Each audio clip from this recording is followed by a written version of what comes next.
How you doing, everyone? Blog Thanks for Talk tuning in Radio. to the Knicks discussion. Now we have a special host today, Allan. Now, Allan, how you doing, man?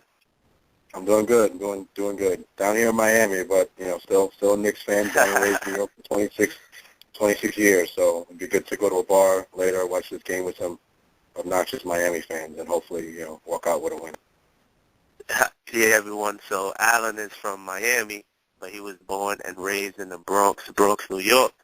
So it's gonna be nice for him to go out to a bar, like he said, after the Knicks catch this W, and rub it all in their face. Now, Allan, just tell everyone about yourself real quick. Sure. Again, Something born about and yourself. raised in New York. 26 years. Moved down here for grad school. Have a couple of master's degrees. One in sport management. Right now, I'm just doing play-by-play for the St. Louis Cardinals and Miami Marlins minor league team, as well as some local colleges out here. So just doing some sort of a broadcasting background and, looking to diversify and get into the basketball realm as well. So thanks for having me. Nice. Now, let's get into today's discussion, everyone. Now, the Knicks, as we all know, they're 3-1 in 2004. So it seems as if the team has, rejuvenated itself and turned things around. Now they're holding their opponents to 92 points per game on 43% shooting in that span, while they're scoring 96.5 points on 45% shooting. Now, as we all can see, Shumpert, he has a lot to do with their early success. Now he's shooting 60% in that span. I mean, like I was already saying this, Shumpert, I wasn't ready to give up on Shumpert. I felt that Shumpert just had to get himself out of that slump, and I have to tip my hat to Woody because, Woody kept playing Shumpert while he was struggling, and I've seen a lot of the Knicks fans saying, bench Shumpert, he's not performing up to, the level he was expected to perform, and, Woody stuck with him. And it was a couple times where I said to myself, why is Woody, why does he keep playing Shump, especially with Hardaway Jr. playing at a superb level. Hardaway Jr. was producing, and Woody he stuck with Shump, and it's paying off now because I knew eventually Shumpert was going to get out of that slump and turn things around. Now, Melo, he's also averaging 26.3 points, 7.8 boards, and he's shooting 61.1% from behind the arc since he came back. So Melo has been on fire since he's returned. Now, the Knicks are currently 12-22, but they're just 4.5 games out of first place. Now, Allan, my question for you, are you confident, that the Knicks have turned things around? Because the word around town is, a lot of Knicks fans are optimistic and they're feeling good. They're happy. They're feeling like the Knicks, finally got this thing turned around. And how do you feel? Well, I mean, one thing you have to try to do is you try to separate, your personal feeling for the team and try to look at it, unbiased. The tough thing about, looking immediate to right now tonight, 5 guys are not playing. That's always been the Knicks issue. Staying healthy. Are they going to be able to stay healthy and have a full roster to go up? Chandler is just an illness, so you hope to have him back, but you look forward to the next 10 games. They have some very winnable games. I mean, they only play 3 really top teams in Portland, Miami, and Indiana coming up, but they have a home and home against Philly. They play Milwaukee. They play a lot of easy teams. So if they can go on a 7-3 stretch these next 10 games, I really think that they can turn their season around. I mean, I agree with you now. Like you said, they have a few winnable games coming up, but they going based off of our Knicks track record. Unfortunately, they don't play up to the level of, they play down to the level of certain teams, and I'm hoping that that's not the case here. Now, let's get a caller on the line here. 646-964. Hello. Hi, this is Rafiq Luzon from Brooklyn, New York. What's up, Rafiq, man? Thanks for calling in. This is actually Eric, man. What's up, Rafiq? Yeah, nothing much. Heard you got your little Knicks discussion going on, and I congratulate you on that. Yeah. Thank you. Now, what do you think, man? You think the Knicks turned things around? I mean, how do you feel about the Knicks, their current status? What do you think of them? Well, I feel that they've gone out to a crazy start. I mean, I like their win against San Antonio. If they had won that Houston game, it would have been a perfect record, just like Brooklyn. But J.R. Smith should not have shot that ill-advised three-pointer. He made the same mistake that Andrea Bayani made in that win I against the agree. Milwaukee Bucks. I mean, at least he won that game though, with double overtime. I mean, Yep, and then also they won. And then also, I feel great that we managed to go 2-1 on this Texas road trip. I would have loved if we had gone perfect, but there's always another year. And we have a lot of home That's games true. coming up this month, and this is our best month to turn our season around. If I J.R. agree Smith with you can on stop that, getting especially with the caliber of teams that we're playing. It's only right that we, turn things around. It's kind of like now or never in this situation. Now, 585-419, thanks for calling in. Hey, yo, what's up, man? It's Anthony. What's up? Thanks for calling in. Hey, now, what do you think, man? You like the direction the team is heading in now? What do you think? Yeah, man, I love it, and I'm glad Trump finally got out of that shooting slump he was in. I mean, we all are. Yeah, man, but as far as JR, I know Woody has a little thing for him or whatever, but he just going to have to sit him down and let Hardaway get those minutes. We got some discussion about JR coming up. Trust me. Well, you're not going to be able to sit him down today. Yeah, that's what I'm saying. I mean, now you're going to have to play him today. They're short-staffed today, and you're going to need him to play a lot of minutes and hopefully play smart minutes and do the right thing. I agree with you on that. Hopefully he knocks some shots down because JR is actually in a little shooting slump himself. Now, as we all know, the Knicks take on the 27-8 Heat tonight, a team that they had some good success against last year, going 3-1, as you already know. Now, Melo has scored 38.5 points per game in his past 4 regular season contests against the Heat. Now, Allan, what must the Knicks do tonight if they want to come out victorious against the Heat?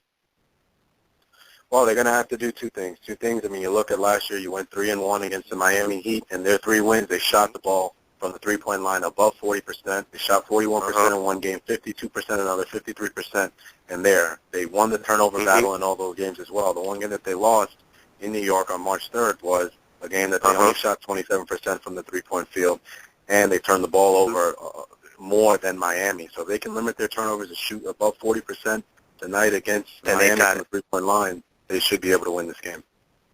I mean, that's been the Knicks' problem this year, that they haven't been knocking the trade ball down like they have last year. And, I mean, I don't know I don't know. Well, you look at our core, I mean, it's not really, besides a few vets that aren't with us and Novak, I mean, our team is basically the same. So it was just a matter of when are they going to start knocking their shots down in my opinion. I mean, that's really all it boils down to. This is why J.R. Smith needs to have a big game, and this is he's got the contract, he's got his $30 million that he wanted. This is going to be a game where he's going to have to knock down a bunch of shots from the three-point line and probably give them 20, 22 points for them to have a chance here tonight. I agree with you. I actually think Shumpert has to, have another little solid, at least 15 points, and he has to definitely defend tonight if we want a chance at this W. Now, 646-964. What do you think the Knicks must do tonight if they want to come out on top against the Heat? Well, I think that they need to start playing hard defense on LeBron James and Dwayne Wade because those guys are the reasons why the Heat have won most of their games. And also, the Knicks need to offensively move the ball around and stop selling for too much threes because when you sell for too much threes, that's how players get tired and stay out of foul trouble. Well, hold on a second there. Hold on, because I kind of disagree with that because if you I'm a big believer, let James and Wade do whatever they want to do. The times when the Knicks lose to the Heat is when you got guys like Chalmers, Battier, who thank God they're out tonight. Those are the guys who killed them. Battier went 4 for 4 from the three-point line in that game when they lost in March. So if you limit their role players, I think you can beat them. Limit the role players? If you look at it, I mean, LeBron is the type of player, he's not trying to come out the gate, and he's not trying to come out the gate dropping 60 points. LeBron is going to try to get everyone around him involved. He's trying to get his other guys going first. True, and then when it's time for him to take over, that's when LeBron will take over. Now, 516-827, thanks for calling in. What do you think the Knicks have to do tonight if they want to beat the Heat? They got to focus. They really got to focus. I know J.R. Smith could have a good game tonight. He's just got to shoot better shots. And, again, I agree with you guys, moving the ball around. I mean, since last year, J.R. Smith, he had the 2 game winners for us. And I'm hoping to see that again tonight from him. Start to take better shots, just snap out of it. Mm-hmm. And yeah, play Let's better see. defense. I mean, tonight might be the night that JR just catches fire. Let's see. Now, 646-861. Thanks for calling in. All right, thanks, man. Now, what must the Knicks do tonight if they want to come out victorious against the Heat? All right, so everyone, a lot of people touched on it. Limit your turnovers because the Heat feast off of turnovers. The season previous of last season, we were the number 1 or number 2 in league in most turnovers, and we kept losing against the Heat. So that changes next season. Yeah, because the Heat, I mean, if you turn the ball over against the Heat, you got no chance. They're going to run up and down the floor, throw alleys, and they get up and down the court probably faster than any other team in this league. So I got to agree with you on that one. Now, let's get into this. Let's talk about J.R. Smith for a little bit. Now, as you all know, he's been fined $50K for unsportsmanlike conduct following his shoelace fetish. Now, he untied Sean Marion's shoelaces. Then he tried to untie Monroe's shoelaces against the Pistons. He was unsuccessful against Monroe, but of course the league caught his attempt. Now, he was warned after the first incident, which is, JR's a knucklehead because after the first incident, Woody came to him. Woody told him, you can't do that. He just told him, he warned him about that. He telling him that's childish. Don't do it again. Now, Woody called his actions unacceptable. I mean, JR apologized on Twitter. He told everyone, huge apologies to my team, to the league, and most of all to you fans. Now, let's start with you, Allan. Do you accept his apology, and how do you feel about his shoelace incident? Because I actually seen some fans laughing about the incident, saying it was funny, and how do you feel about that? I mean, it's a joke. I mean, we've seen this story too many times with J.R. Smith. Constantly just making a lot of mental mistakes. Just doesn't show focus. Early in the beginning, before the season started, he had posted a picture on Instagram with Wale, smoking marijuana. He's just always getting into trouble. And I think, if Woodson wants to make a point, you got to sit him for a while. And I'm almost disappointed in the league for only finding him $50,000. I think if they wanted to make a stand, you look at like a Joakim Noah or a Kobe Bryant 2 years ago when they used the gay slip, they got fined $100,000. So I think if he really hit his pockets for $100,000, $200,000, because he has so much history of making these dumb mistakes and suspended, maybe he'll learn. Games, I think that's the only way he's going to learn. But a $50K slap on the wrist isn't going to do much for J.R. Smith. And right now, since we're shorthanded, we need him, and we need him to be focused, and we need him to play starting here tonight. I think that's why Woody is so mad at him, because he's I mean, and then it's kind of like a slap in the face to Woody, because Woody is one of the guys who always stuck up for J.R. Smith. He's always tried to keep him in the right path. And then he warned you one time, and then, the next game, you go out and do the same thing again. Like, that's like a slap in the face for, and Woody said he's going to handle that. The thing that's disappointing is just all you have to do is focus for 40 minutes a game. And if you look at J.R. Smith, he only plays 32 minutes a game. So that just says a lot. If you just can't put all that nonsense away for 32 minutes a night and just focus on playing basketball, stop focusing on everything else. And with the Sean Marion thing, I mean, the people who laugh at it, that could have been really ugly. God forbid if it's late in the game and it's a fast break opportunity. If he misses a free throw and then he slips on his shoelace, and God forbid, something really bad happens to him, and then what happens? So that's you can't play with fire and not expect to get burned. You can't. I mean, that's, people say it's funny, like you said, but that could have got ugly. You untie someone's shoelaces, and at that point, running up and down the floor, he could have slipped. He could have broke his ankle. He could have. I mean, who knows what could have happened at that point? I agree. I'm surprised Marion handled it so well, because Marion in his career has had a pretty hot head. So, I'm surprised. I was Marion wondering didn't. that too. Retaliate and probably punch him in his face or something. I was wondering that too. I'm like, and you see the video. I mean, even in the game, I didn't notice it, and then I see, these tweets and everyone talking about it, and I looked it up.